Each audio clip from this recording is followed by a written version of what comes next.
Manatour, c'est une entreprise qui a pratiquement une trentaine d'années dans le métier de faire découvrir les coulisses de ce qui ne se voit pas pour le grand public. Faire visiter les usines, faire visiter les stades, faire visiter les centrales, faire visiter tout ce qui se découvre et qui suscite la curiosité finalement. Première question, quel saint a inspiré le logo du Stade Toulousain? On a des groupes de 20 à 25 personnes grand maximum, des enfants, des seniors, tout le monde, des familles. On forme 2 équipes pour la rendre encore plus ludique, et intéressante et enrichissante.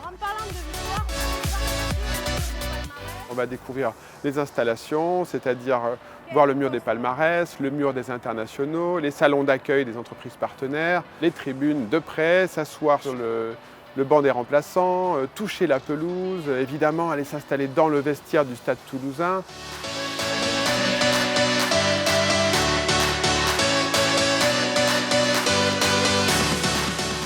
Alors un vestiaire, la raison pour laquelle on va le voir, c'est parce que c'est effectivement le moment waouh de la visite. On ouvre la porte et on entre dans le vestiaire, on invite tout le monde à s'asseoir, on explique comment ça se passe, où sont assis tel et tel joueur, qui est passé par ce vestiaire-là. Et c'est là qu'on comprend vraiment comment ça marche. Et c'est ça le cœur du sujet, c'est comprendre comment ça marche une équipe comme celle du Stade Toulousain.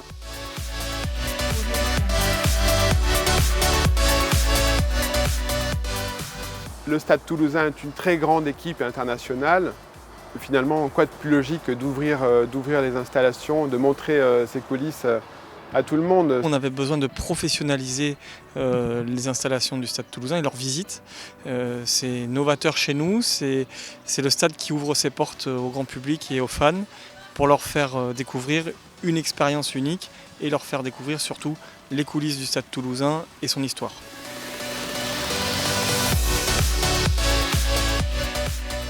C'était génial parce qu'on a visité le stade de l'intérieur. On a fait les vestiaires, on a visité le terrain, on a appris l'origine du rugby, on a appris pourquoi le stade a été ici, quelles étaient ses origines. On apprend plein de choses outre le côté sportif et le rugby, donc voilà, l'histoire du stade, et puis on s'imprègne du lieu, c'est sympa, on a l'impression d'être dans les coulisses, donc c'est chouette. Ouais.